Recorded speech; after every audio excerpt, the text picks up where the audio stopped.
Chào mọi người. Hôm nay thật là vui khi mà được chia sẻ với mọi người một cái cập nhật y tế khá đáng chú ý tại Việt Nam. Theo thông tin mới từ Bộ Y tế đó, thì nước ta đang có kế hoạch bổ sung thêm một số vaccine quan trọng vào cái chương trình tiêm chủng mở rộng. Trong đó nổi bật là hai cái loại vaccine HPV và vaccine phế cầu. Thì đây được xem là một cái bước tiến lớn trong công tác phòng bệnh cộng đồng đó. Đặc biệt là đối với trẻ em và các nhóm có nguy cơ cao. Thì trước tiên nói về vaccine HPV. HPV là viết tắt của Human Papilloma Virus, một nhóm virus rất phổ biến và có thể lây truyền qua tiếp xúc gần.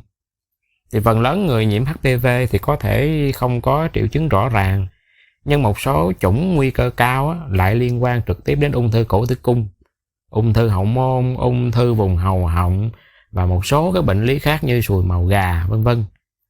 Hiện nay thì cái vaccine HPV này được xem là một trong những biện pháp hiệu quả nhất để mà phòng ngừa các chủng virus nguy hiểm, đặc biệt nếu được tiêm sớm trước khi có nguy cơ phơi nhiễm ha.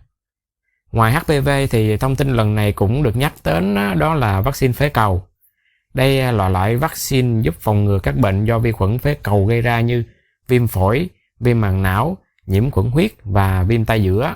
Thì những cái bệnh này đặc biệt nguy hiểm ở trẻ nhỏ, người lớn tuổi hoặc người có hệ miễn dịch yếu. Tại Việt Nam ta thì các bệnh hô hấp và các nhiễm khuẩn do phế cầu vẫn là nguyên nhân khiến nhiều trẻ em phải nhập viện mỗi năm. Vì vậy, việc mở rộng khả năng tiếp cận vaccine phế cầu này được xem là rất cần thiết trong dự phòng bệnh cho cộng đồng. Có một điểm đáng chú ý khác chính là giá trị kinh tế của các loại vaccine này.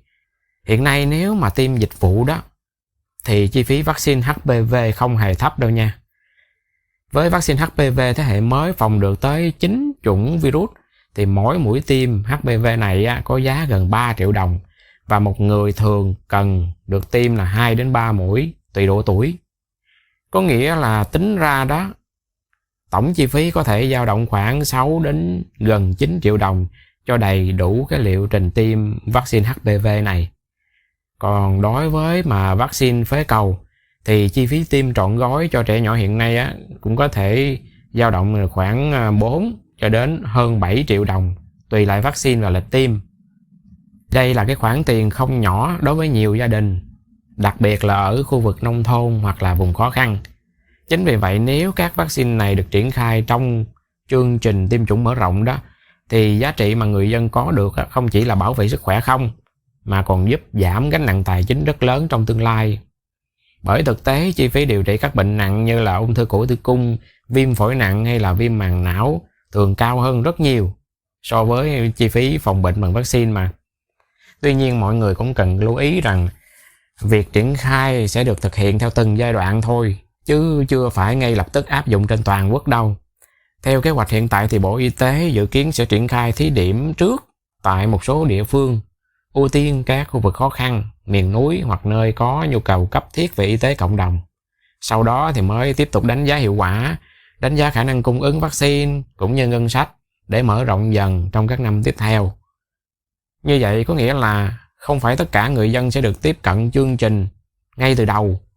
Vì vậy những cái gia đình mà đang có nhu cầu tiêm vaccine HPV hoặc là vaccine phế cầu vẫn nên chủ động theo dõi thông tin từ cơ sở y tế tại địa phương ha. Dù vậy, việc đưa các loại vaccine này vào kế hoạch tiêm chủng mở rộng vẫn được xem là một tín hiệu khá tích cực cho y tế dự phòng tại Việt Nam. Bởi trong y học, phòng bệnh luôn hiệu quả và ít tốn kém hơn rất nhiều so với điều trị khi bệnh đã xảy ra mà. Cảm ơn mọi người đã lắng nghe.